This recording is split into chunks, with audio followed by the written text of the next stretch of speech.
최근 신용정보법 개정안이 시행되면서 신용정보업계에 새 바람이 불고 있는데요. 개인이 직접 자신의 신용정보를 관리하는 마이데이터 시대가 열렸습니다. 더 많은 데이터가 통합되고 개방되면서 신용정보 활용에 대한 안정성도 더욱 중요해진 이때 효율적이고 안전한 신용정보 관리를 위해서는 어떻게 해야 할까요? 신용정보협회 김군수 협회장과 이야기 나눠봅니다. 지난 8월 신용정보법 개정안이 시행되면서 새로운 데이터 경제 시대가 열렸습니다.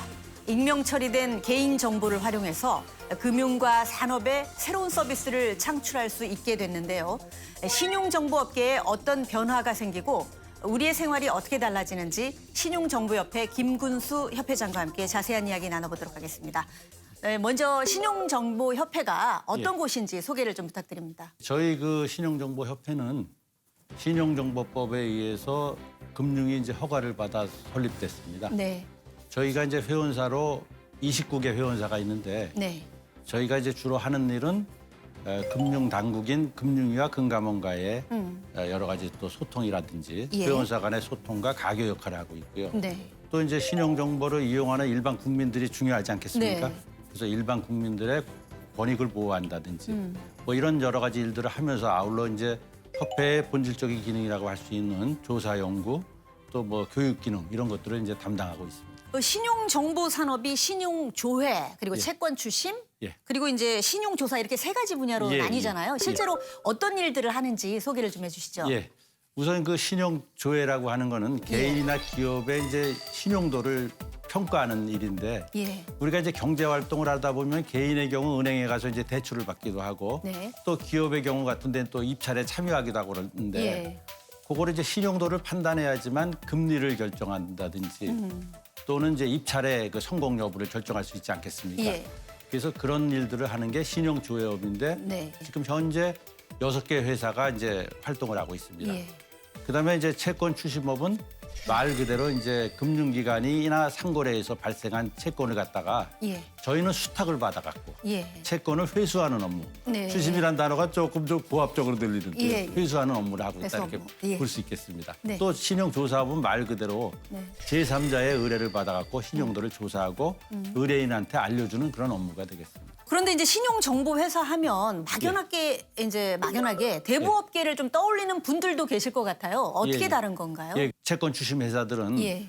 우선 크게 이제 법적으로 신용정보법에 의해서 설립되어 있지만은 대부업 중에 일반 대부업법이 있고 대부채권 매입 추심업이 있습니다. 예. 업무상의 큰 차이점은 뭐냐면 채권 추심회사는 수탁, 네. 네. 그러니까 금융기관이 맡긴 채권만 회수할 수 있는 거고 네. 대부업은 매입해갖고 자기 계산으로 이제 추심을 하기 때문에 법적 근거가 틀리고 자본금 규모가 저희가 좀 훨씬 높습니다. 또 그다음에 회사 수는 23개의 채권 추심 회사가 있고 예. 대부업 쪽에는 900여 개의 그 대부 채권 매입 추심업이 있습니다. 네, 협회장님은 예전부터 신용정보업계와 인연이 깊다고 들었어요. 어떤 예. 인연인가요? 예, 제가 한 25년 전에 재무부, 지금은 이제 기획재정부라고 네, 되어 네. 있습니다만은 기획재정부에서 이제 근무를 할 당시에 신용정보법을 이제 만드는 일을 했었습니다. 예. 그때 이제는 그 당시에는 신용조사법이라는 것만 있었고 신용정보법은 없었는데요. 네.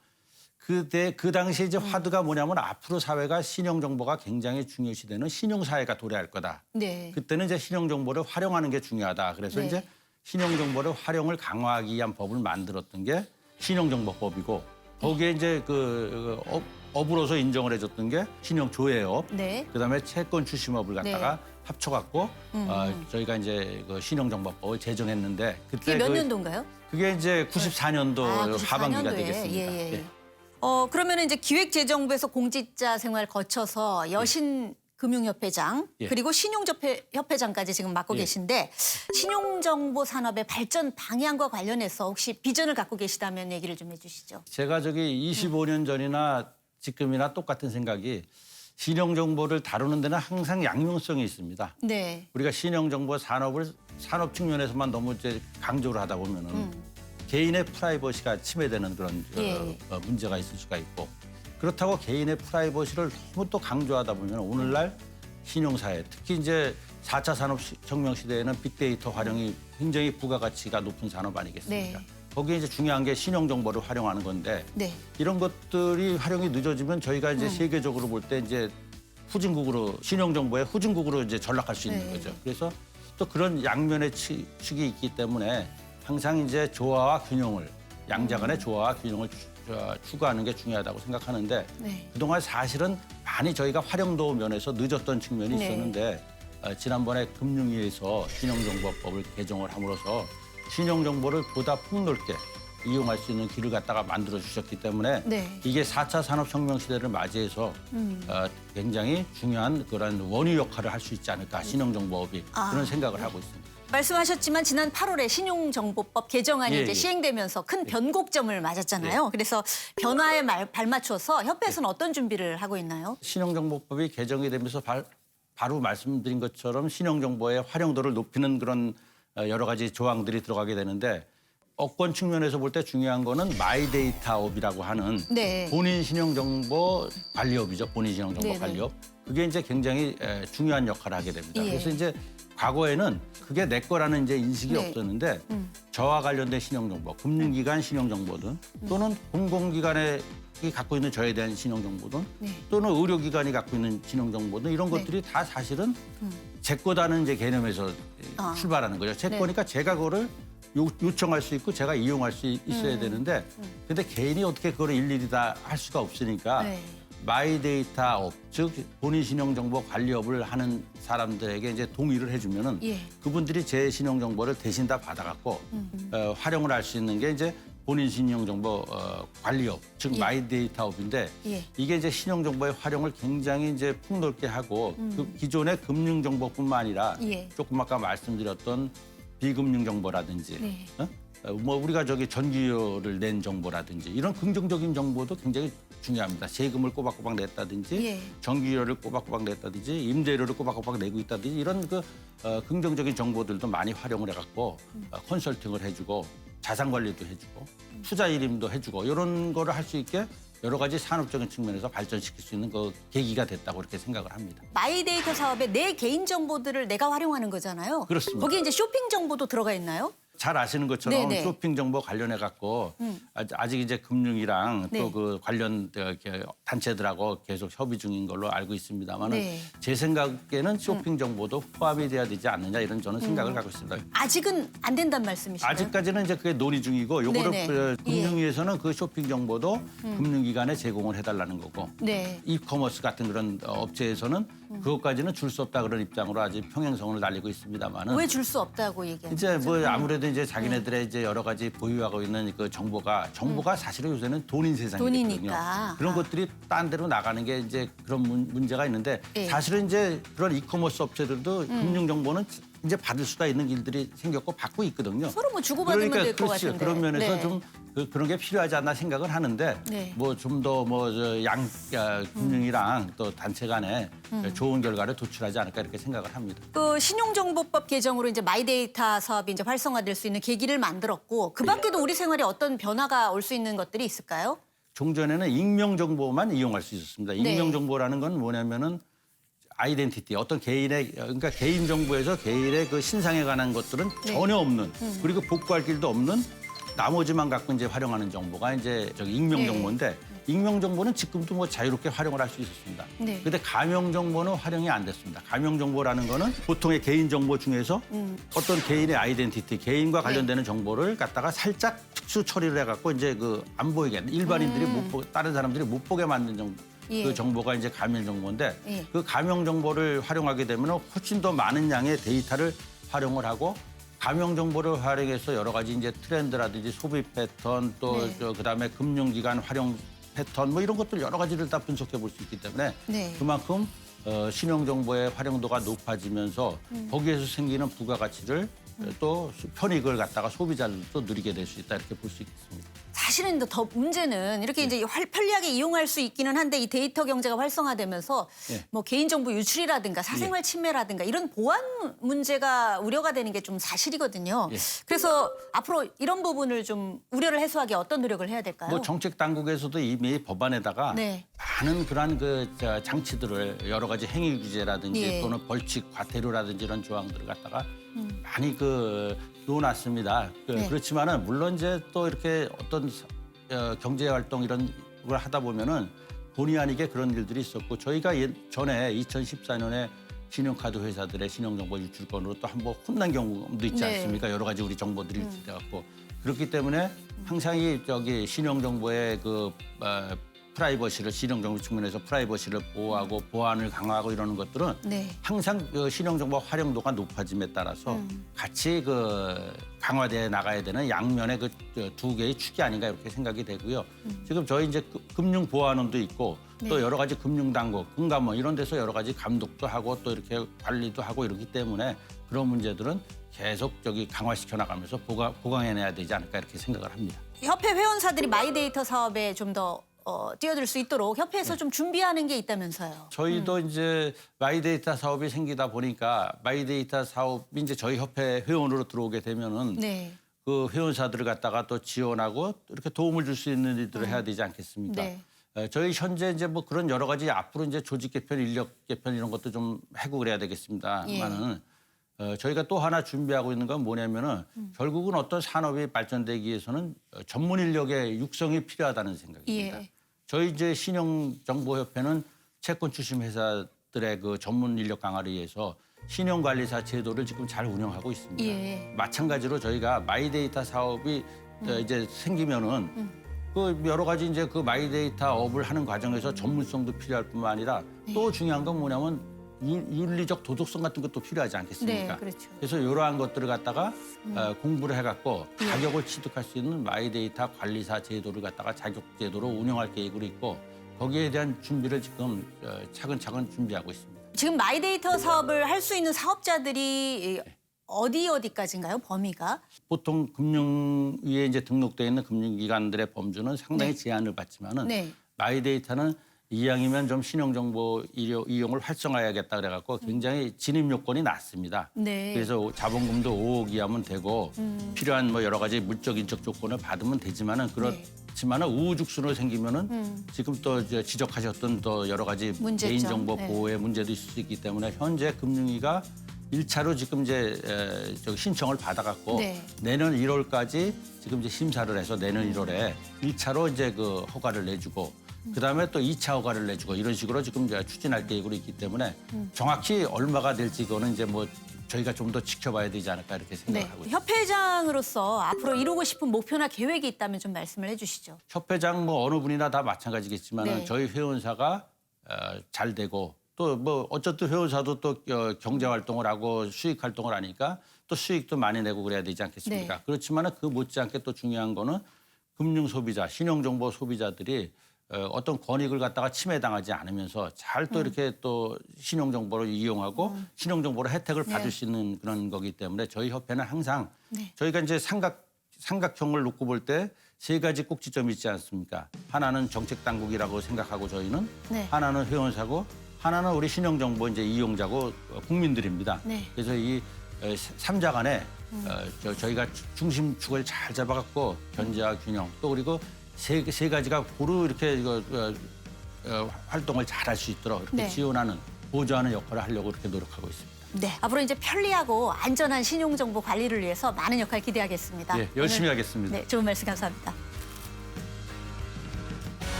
요즘 코로나19로 출산 후 조리원을 가지 않고 바로 퇴원해서 도움이 필요한 산모분들 많으신데요.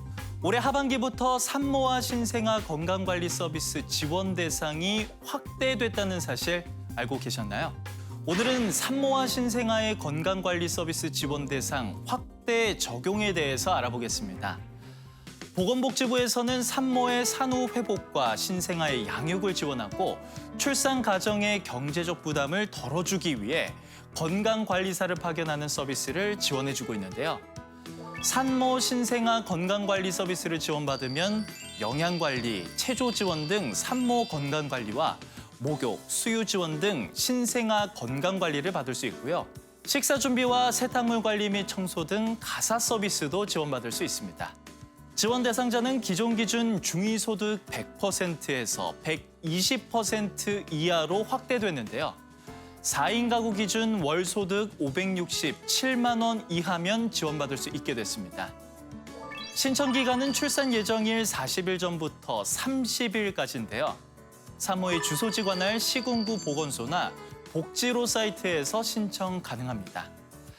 다만 태아 유형이나 출산 순위, 이용자 선택에 따라 최소 5일에서 최대 25일까지 서비스 지원 기간이 달라지고요. 출산일로부터 60일 이내의 유효 기간이 있다는 점 참고하시기 바랍니다. 더 자세한 사항은 보건복지부 홈페이지를 통해 확인하실 수 있습니다. 지금까지 머니 톡톡이었습니다.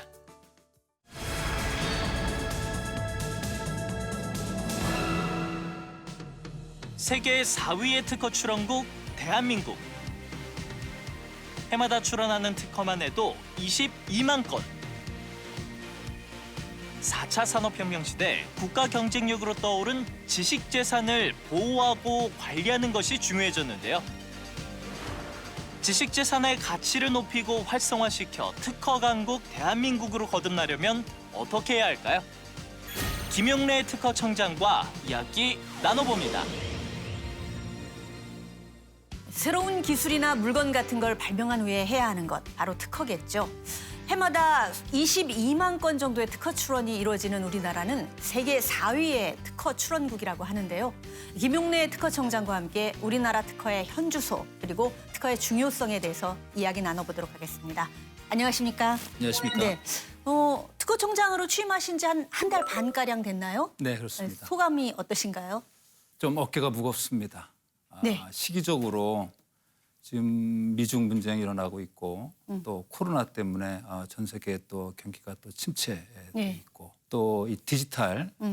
경제라고 그러는 새로운 경제 네. 패러다임도 이 시작이 되고 있어서 이러한 도전을 극복하는 제가 볼 때는 유일하고 강력한 무기는 지식재산이다. 그렇죠. 그런 의미에서 이런 중차대한 시기에 특허청장으로 부임하게 돼서 어깨가 무겁다. 네. 소감 이렇게 말씀드릴 수 있습니다. 예. 우리나라가 세계 4위의 특허 출원국이라고 하는데 대단합니다. 그러니까 아까도 말했지만 22만 건 정도의 특허 출원이 이루어지는 거잖아요.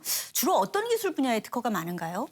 우리나라가 IT 강국입니다. 네. 그래서 주로 반도체나 통신 같은 IT 분야에 대한 특허가 전체 한 3분의 1 정도 되고요.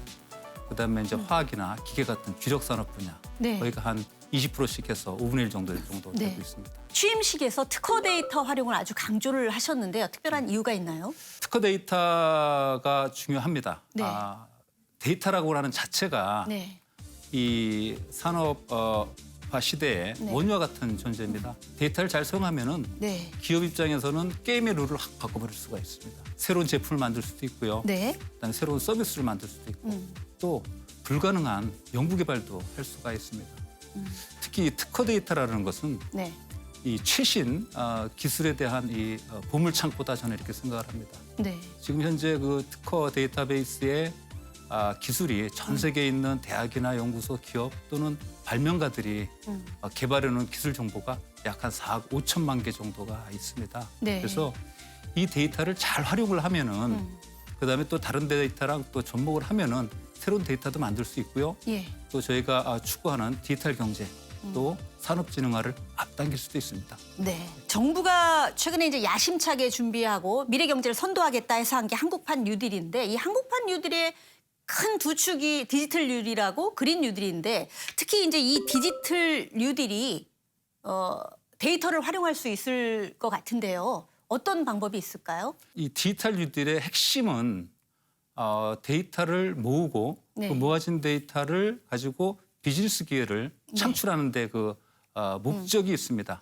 그래서 저희가 이 특허 분야에서는 아까 말씀드린 대로 4억 5천만 개의 그 특허 데이터가 이미 자체로 존재를 하고 있고 네. 그 특허 데이터를 다른 데이터베이스하고 연결하면 또 다른 데이터를 만들 수가 있습니다. 예를 들면 네. 소재 데이터 플랫폼 같은 경우에 수제 데이터 플랫폼을 저희가 만들면 그거를 특허 데이터랑 많이 결합을 시키면 네. 좀 더 정확한 데이터베이스를 만들 수 있습니다. 지금 특허청이 그 화학 소재에 대해서 화학연구원하고 이 협력 사업을 지금 하고 예. 있는 것도 바로 그러한 이유가 되겠습니다. 네. 또 하나는 이 코로나19와 관련돼 가지고 이러한 그 치료제라든지 백신을 개발하는 데 있어 가지고 특허 분석을 하게 되면은 우리가 앞으로 개발해야 될 그 특허 물질, 그 후보 물질에 대한 그 데이터베이스 저희가 만들 수가 있습니다. 네.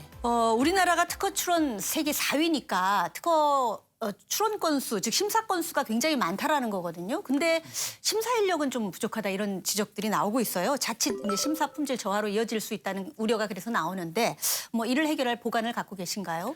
심사관이 지금 한 930명 정도 됩니다. 네. 이 930명이 1년에 그 출원되는 건수가 22만 건이지 네. 않습니까? 그러면 1인당 한 200건 가까이를 처리를 해야 1인당 되는데 200건이면 네, 1년에. 거의 뭐 하루에 한 건 뭐 정도 그렇습니다. 뭐. 네. 이 수준이 어느 정도 수준이냐면은 미국이나 EU에 비하면 한 2~3배 정도 됩니다. 네. 이걸 해결하는 방법은 크게 3가지가 있다고 보는데요. 네. 가장 좋은 방법은 심사관을 늘리는 거겠죠. 그래서 저희가 꾸준히 늘리는 노력을 해야 된다. 저희가 2014년에 한 800명 되던 사람들이 지금 한 900명 됐으니까 5, 6년 사이에 100명 늘렸고요. 또 하나는 이 4차 산업혁명 시대 아니겠습니까? AI를 저희가 이용을 하면 심사 도우미로 저희가 활용을 할 수 있습니다. 예. 예를 들면 상표 같은 경우에는 이게 기존에 나온 상표인지 아닌지를 확인하는 방법은 사람의 눈보다는 AI가 더 정확할 수가 있기 때문에 이거를 올해부터 사실 적용을 저희가 하고 있고요. 또 하나의 방법은 뭐냐면 이 심사관들이 심사를 하는 데 있어 갖고 시간을 많이 보내는 분야가 선행 기술입니다. 네. 이게 새로운 기술인지 아닌지를 조사하는 것인데 이거를 저희가 외부의 전문기관한테 맡겨서 심사관들의 그 업무를 덜어주는 방법 이렇게 크게 보면 3가지를 할 수가 있다고 봅니다. 청장님께서는 산업통상 차관보를 역임을 하셨는데 그래서 FTA 같은 중요한 통상 현안들을 많이 다루셨죠. 네. 그러다 보니까 아무래도 이제 코로나19로 인해서 통상 환경이 많이 바뀌었잖아요. 이런 상황에서 지적 재산이 갖는 의미는 뭘까요? 지금 코로나19로 인해서 소위 말하는 비대면 경제라고 그러는 새로운 산업이 일어나기도 하지만 네. 기존에 심화되고 있는 그 보호무역이라고 그러는 것들도 강화될 거고요. 예. 또 아까 말씀드렸듯이 디지털 경제, 데이터 네. 경제라고 하는 새로운 트렌드들이 일어나고 있습니다. 아마 세계적으로 산업 지도에 아마 지각 변동을 저는 갖고 오리라고 생각합니다. 네. 근데 우리나라는 대개방 또 글로벌 밸류체인 세계 산업 지도를 잘 활용해서 컸던 나라입니다. 그렇기 때문에 네. 이러한 변화가 저희한테 위기를 가져다 줄 수도 있고 기회를 가져다 줄 수도 있다고 봅니다. 예. 다만 저희가 그 위기를 기회로 반전시키고 기회를 활용하는 것은 우리가 얼마만큼 지식재산을 갖고 있느냐 그리고 얼마만큼 그걸 활용하느냐에 달려있기 때문에 지식재산이 새로운 통상 환경에서 더더욱이 중요하게 된다 이렇게 생각합니다. 이렇게 이제 지적 재산권이 사실은 가장 확실한 국가 경쟁력이라고 할 수 있는데 우리나라 지적 재산, 지식 재산 생태계의 현황 그리고 문제점을 좀 진단을 해보신다면요. 맞습니다. 이 지식재산이 국가 경쟁력하고 직결되어 있습니다. 예를 들면 특허가 한 1% 증가를 하면은 GDP가 0.65% 정도 증가한다라는 상관관계에 대한 연구도 있을 정도입니다. 우리나라의 지식재산 생태계에서 말씀을 드리면 지식재산의 가장 핵심적인 부분이 이제 R&D라고 할 수 있습니다. 예. 여기에 소위 말하는 코리아 R&D 프로덕스라는 네. 현상이 벌어지고 있습니다. 무슨 말씀이냐면 우리나라에서 지금 국가 R&D 투자가 전 세계 5위입니다. 아, 예. GDP 대비로는 1위입니다. 아, 그래요? 네. 근데 그걸 가지고 벌어들이는 돈, 사업화, 경제 성과는 아주 수준이 낮습니다. 예. 지식재산도 마찬가지입니다. 예. 아까 말씀드렸듯이 저희가 22만 건을 출원을 하고 네. 인구 대비로 하면은 전 세계 1위입니다. 근데 우리의 그 보호 수준이라든지 활용 수준은 30위 밖으로 가는 아주 아프지만 예. 인정해야 될 현실입니다. 지식 재산이나 R&D는 많이 저희가 하는 반면에 네. 보호라든지 활용은 굉장히 낙후돼 있다 이렇게 말씀을 드릴 수 있습니다. 얼마 전에 문재인 대통령께서 지난달 지식재산의 날 기념사를 통해서 일본의 수출 규제를 우리나라 산업의 체질 개선 그리고 경쟁력 상승의 계기로 반전시킨 힘이 바로 지적 재산이다. 지식재산이다. 이렇게 말씀을 하셨어요. 청장님의 생각도 마찬가지시죠? 당연합니다. 네. 그 굉장히 중요한 의미를 갖고 있는데요. 일본이 우리나라에 대한 수출 규제를 할 때 반도체라든지 디스플레이 이런 것에 대한 우리나라 주력 산업에 대한 공급망이 끊기지 않느냐라고 하는 예. 우려들이 굉장히 많았습니다. 근데 지금 1년이 지난 지금쯤을 보니까 그 국내에 튼튼한 공급망이 지금 만들어져 가고 있고 네. 거기를 벗어나서 전 세계에 저희가 네. 우리의 제품과 소재를 팔 수 있는 여건까지 만들어졌다. 네. 그래서 어찌 보면 일본의 수출 규제가 우리한테는 그렇게 기회가 나왔는데 네네. 그 기회를 만든 것이 바로 네. 저희의 기술력, 저희의 지식재산이 아닌가. 그런 의미에서 대통령님 말씀하신 것에 대해서 저는 아주 전적으로 맞다고 네. 생각합니다. 지난 상반기에 아주 좋은 일이 있었는데 특허청에서 지식재산 금융투자펀드 상품을 만들어서 이제 실제로 판매까지 했다고 들었습니다. 조금은 근데 어려운 느낌이에요. 좀 생소하고 자세하게 좀 설명을 부탁드릴게요. 지난 7월 달이었습니다. 그랬나요? 예, 예. 그 내용이 뭐냐면 동영상 코덱이라 그러는 네. 특허 자산에 사람들이 온라인으로 투자를 하는 예. 상품이었습니다. 그래서 수익은 뭐냐면 동영상 코덱에 대해서 나오는 네. 그 로열티, 예. 기술료를 가지고 수익을 이제 투자자들한테 돌려주는 그런 상품이었는데 네. 그게 7월 15일 날 1억을 목표로 모집을 했는데 단 20분 만에 네. 마감이 됐습니다. 아, 이제 인기가 좋았고 인기가 엄청 좋네요. 예, 그래서 이제 5일 후에 네. 3억 원을 목표로 다시 또 모집을 했는데 네. 하루 만에 다 나갔습니다. 아, 그 정도로 예.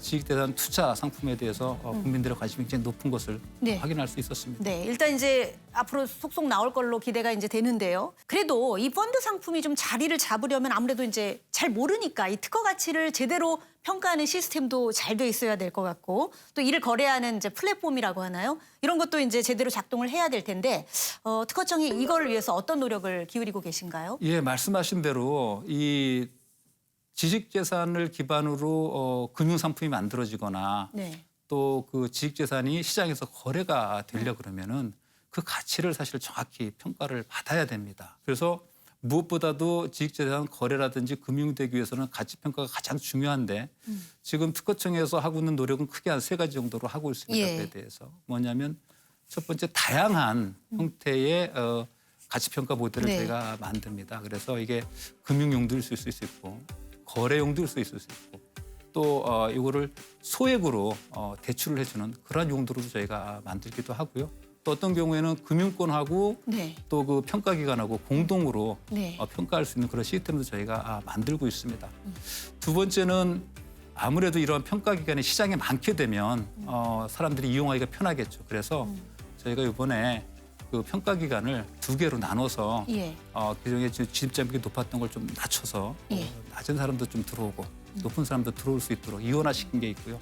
마지막에 가장 중요한 부분입니다. 네. 기술에 대한 가치, 특허에 대한 가치는 시장에서 평가를 받아야 되는데 그러려고 그러면은 거래가 많이 이루어지면 그 시장에 대한 가치가 시장에서 이게 정해지지 않겠습니까? 그래서 이 거래됐던 내용, 그다음에 그거에 대해서 평가됐던 내용들을 저희가 다 모으는 작업들을 지금 하고 예. 있고요. 그래서 2024년까지 한 20만 건 정도를 저희가 모으는 목표를 세우고 있는데 그보다 사실 더 많이 모아가지고 예. 분야별로 이러한 특허는 시장에서 얼마만큼 거래되더라. 그러면 그를 기반으로 해서 거래나 금융이 활성화되리라 이렇게 생각을 합니다. 특허 기술 잘 만들어 놓고 또 도용당하면 참 속상하잖아요. 제대로 보호하기 위해서 더 남은 과제가 있다면 좀 얘기를 해주시죠. 예, 말씀하신 대로 지금 저희가 특허하고 영업비밀에 대해서는 징별적 손해배상이라 그래서 고의로 침해한 경우에는 네. 3배의 손해배상을 매기도록 지금 법이 통과가 됐고요. 저희가 추가적으로 해야 되는 건 뭐냐면 특허뿐만이 아니라 네. 디자인이나 상표에 대해서도 이러한 제도를 저희가 확충을 시켜야겠다.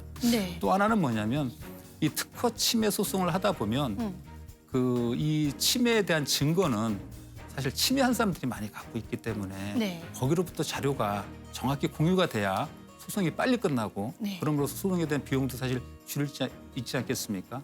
그래서 저희가 소위 말하는 증거 수집 제도, 그 디스커버리 제도라고 하는 것을 저희가 연구하고 또 국회에 법안이 될 수 있도록 저희가 함께 준비 중에 있습니다. 네. 마지막으로 하나는 뭐냐면 현재 그 특허는 침해당한 사람이 예. 문제를 제기하지 않으면 형사처벌이 되지 않는 친고죄로 되어 있습니다. 근데 이게 친고죄라는 게 6개월 동안 내가 고소를 하지 않으면 할 수가 없게 되거든요. 그래서 그러한 그 권리를 제대로 받지 못하는 그 문제가 있기 때문에 이거를 반에서 불벌죄로 저희가 개정하는 노력을 국회랑 같이 지금 하고 있습니다. 이제 특허청장 막 이제 시작을 하셨는데요. 임기 동안 이것만은 꼭 이루고 싶다 이런 목표가 있다면 얘기를 해주시죠. 두 가지 있습니다. 네. 하나는 R&D 패러독스를 극복할 수 있는 특허 행정 체제를 만들고 싶다. 네. 두 번째는 디지털 특허 행정 체제를 만들어야겠다. 그 말씀드렸던 그 R&D 패러독스 문제는 말씀드린 대로 연구는 많이 하는데 예. 돈이 안 되는 기술이 많다는 거죠. 그래서 이것을 특허 측면에서는 소위 말하는 강한 특허, 예. 돈 되는 특허를 많이 만들고 그걸 강력하게 보호할 수 있는 제도를 만들겠다는 것이고요. 디지털 특허 행정이라는 건 뭐냐면 4차 산업혁명이 되면서 인공지능도 나오고 빅데이터도 지금 나오고 예. 3D 프린팅도 나옵니다. 근데 이러한 것들이 우리 과거 소위 말하는 제조업 중심으로 되어 있는 특허 행정 체제에서는 보호를 못할 수 있기 때문에 네. 그런 부분들을 빨리 저희가 권리하고 보호할 수 있는 그러한 그 디지털 지식재산 행정 체계를 만들도록 노력을 하겠습니다. 네. 앞으로 특허청의 큰 활약 기대해 보겠습니다. 감사합니다. 네. 4차 산업혁명 시대 디지털 경제로 전환하기 위해서는 지식재산을 잘 관리하는 것이 중요할 것 같은데요. 앞으로 지식재산의 가치가 제대로 인정받고 보호받아서 우리나라가 특허 강국으로 거듭날 수 있기를 바라겠습니다. 오늘도 토요포커스를 시청해 주셔서 고맙습니다.